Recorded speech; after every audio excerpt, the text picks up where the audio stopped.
It's Sunday, the 13th of October 2019. I haven't done a chart of the gold price and some of the macro charts for a while, so I thought I'd do a bit of a focus on that this week and maybe do a bit of a deeper dive. The Obviously the latest price action's been fairly choppy the last few weeks. It looks like it could be rolling over. I think there's a lot of talk that in sort of technical, everyone looking at this and saying it's a head and shoulders pattern and that it's going to break down.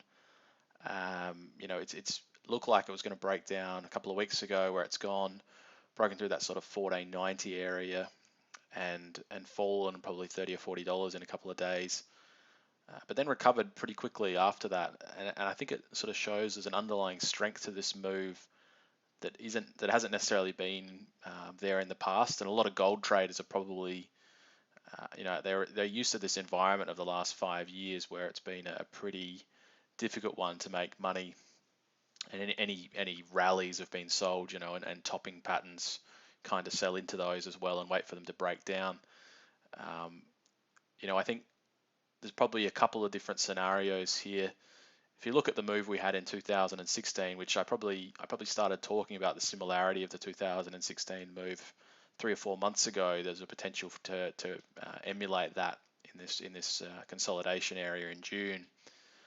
And now we're reaching the point, same thing that happened in 2016. We had this sort of 3 months worth of consolidation before it broke down in October, and then sort of tried to re-rally, but was met with more selling when Trump was elected, and that sort of fully smashed that sort of new bull market that people were thinking about.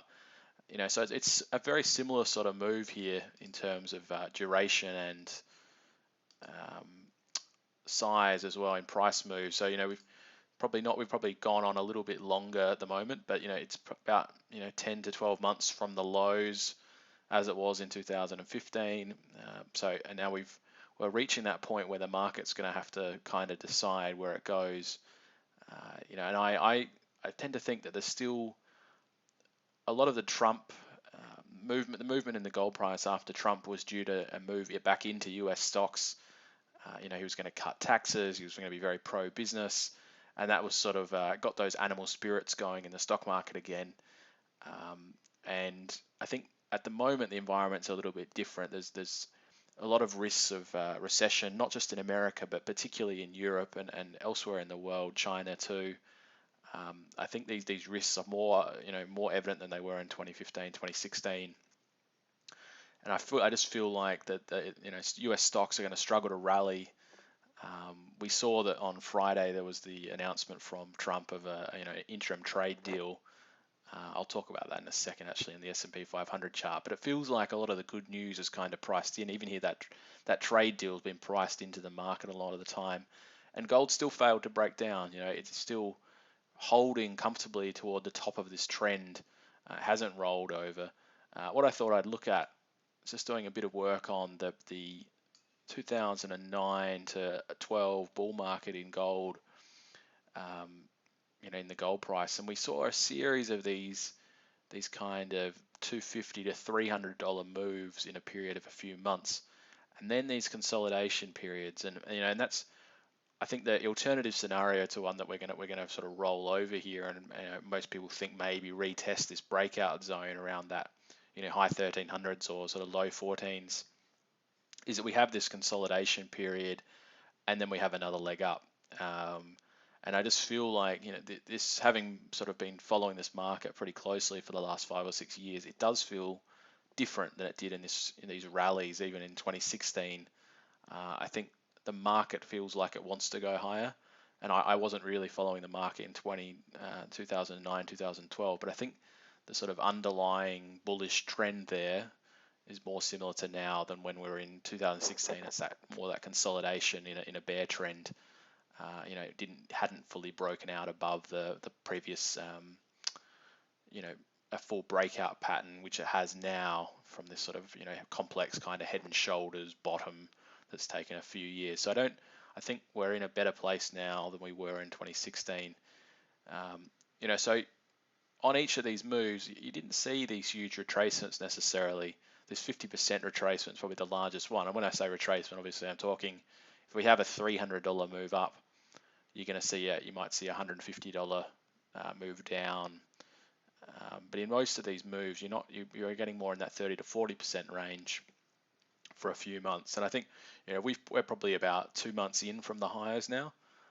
So you could see some consolidation for another month or two here, and that wouldn't be necessarily bearish. I mean, if price can hold at the top of a trend without that, without rolling over, that's a very positive sign here, particularly with the macro backdrop. So that's still my belief, is that we're more in that the start of a new bull market here, the first leg of a new bull market, and not another time to roll over here and see the US stock market rally to 3,500 or whatever ridiculous target people are pricing in with China deals and stuff. So I think this 1525 level was always going to be the a roundabout where you'd likely to see this stop, and I talked about that for a while now.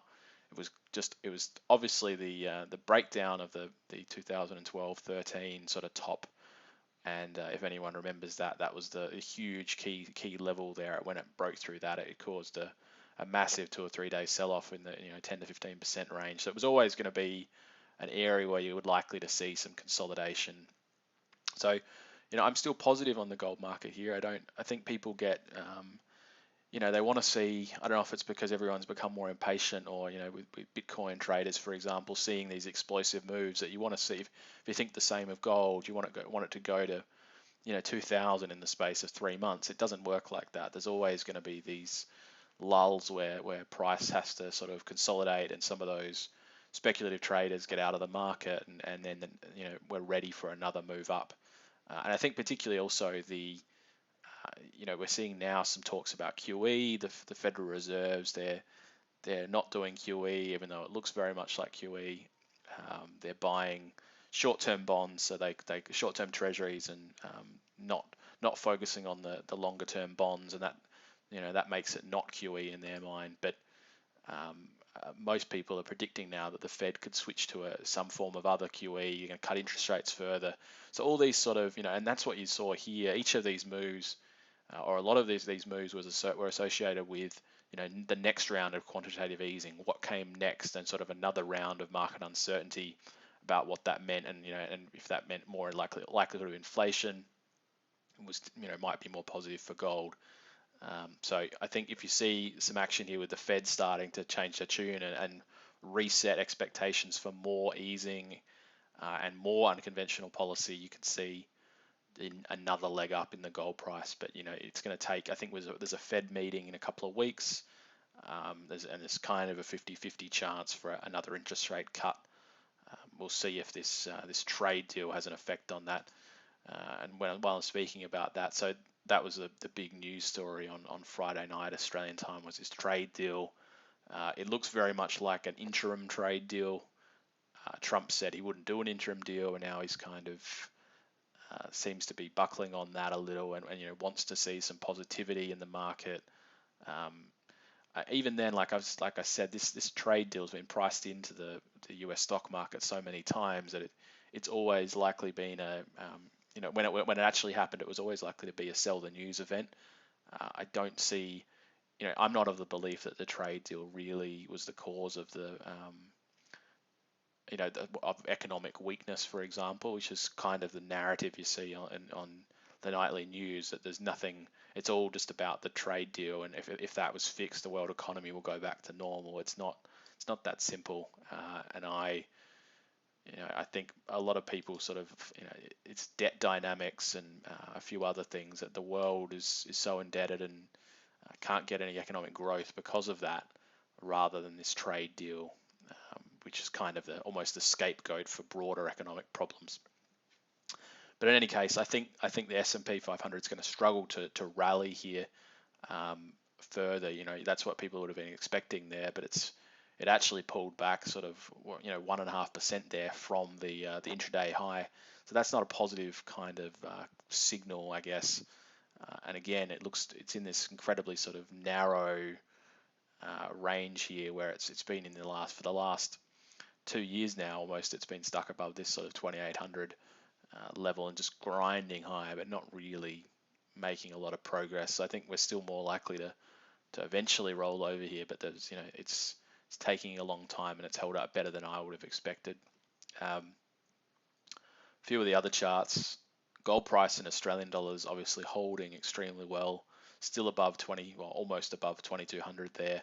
Um, Came down a bit the last couple of days because you've seen that a trade deal is perceived as positive for Australia as well.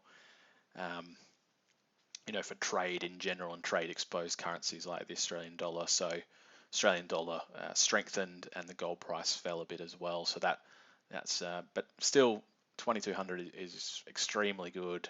It's again holding comfortably at the top of this big move, this $400 or $500 move that it's had from 1800, and it's holding in the top sort of quarter of that, and that's still a very positive sign. You're still looking at Australian rate cuts further down to I think 0.5% for the overnight rate, and that's again ridiculous. And I think there's some talk about Australian QE. There's a few sort of opening bids for that. What that could be. I think I saw one that was 200 billion a year. Goldman Sachs was calling, and this is all. What this does to the currency is all very unknown at this point. I think there's a high likelihood it does something unexpected in terms of the Reserve Bank wants the currency to go down, but it doesn't want it to go down as much as it will if they do that, and that's where they're really not factoring in that they might get what they want, but a lot more than what they wanted. So I think I'm still biased to Australian dollar gold producers, and I've also been looking further down the chain at some of those marginal deposits that they might become economic if gold in Australian dollar terms holds above 2,000 and goes up to say 2,500 or so. What deposits become economic? And where are those next largest scale deposits? And it's hard to find them. There's not a lot of companies left. They've been gradually being sort of vacuumed up by the larger producers nearby and sort of using them as bolt-on deposits. But there'll be new developers coming along and trying to fill that gap with a gold price at this level in Australian dollar terms. Finally, the ASX 200 as well. I guess that's again, I think the last video I was talking about this long-term trend that we'd been in, and we'd butted up against the top of it, which just said it happened to coincide with the previous highs around that 68.50 level, and it's sort of still been caught in this range. It's not an overly positive looking chart. It's so very much the up the stairs down the elevator kind of pattern. I think you might see a positive sort of move on Monday if this trade deal, even though the trade deal is not signed yet, and there's with Trump the way he is, there's a high likelihood that the deal could fall over before it actually gets done. Even if it's only a half deal, you could still see it fall over, but that's another matter. But anyway, I think you might see a 50 to 80 point move in the ASX 200, for example, on Monday morning. But again, I think a lot of this sort of positivity is priced in. I think interest rates are priced in. So there's not a lot. I'm not sure what's going to push this higher. And again, if you see the currency start to really fall, if QE and these sort of things happen as well, whether that really juices the Australian stock market anymore, I think it remains to be seen. We're not a reserve currency. I don't think we're going to see the S&P 500 from 2010 to now. I don't think we're going to see something similar on the ASX 200. So I still think it's fairly finely poised here. If you look at this trend line, did break. I think I don't own the ASX 200, and I'm not inclined to really venture in here with a chart looking like this and the broad economics. And there's a lot of weak data coming out of Australia at the moment, and I struggle to see how it's sort of an old school view, I guess, but the broader economy drives the stock market for me. I think now we've sort of moved into a different environment where interest rates are driving the stock market, but eventually the broader economy will drive it as well, and we'll see reflected weakness being reflected in other sectors, retail and these sort of sectors will start to roll over gradually, and affects unemployment and all these sort of things as well, and that I struggle to see how that'll be positive for the share market, even if interest rates are really low and quantitative easing is happening. I think you're going to struggle to see the Australian share market rally significantly. So that's where what I'm doing with my money on the sort of macro level. As I said, the gold market is one that's quite technical in terms of trading. Like it obeys technical patterns quite well, and I think observing what's happened in the past is quite important to see sort of the rhythm of the market. And I feel like we're still in the underlying trend is still bullish here. You probably you don't want to see it break below 1450-ish. I think if it holds that level, I think that the underlying trend is still very positive, and that's where I try not to look at the gold chart too much at this point. But I think that the positivity in the market, when I wake up expecting the gold price to have fallen $20 on some trade news, but then it's actually rallied $10 or $15 toward the close, and you think, okay, well that's always a positive sign, particularly in the face of really strong, what should be very strong news. If it's not doing as you expect and rolling over, there's definitely an underlying strength there that hasn't been there for the last couple of years. So while that remains, I'm still pretty positive on the gold price, and I'll do some analysis of some of the companies as well at a later video today. Thanks.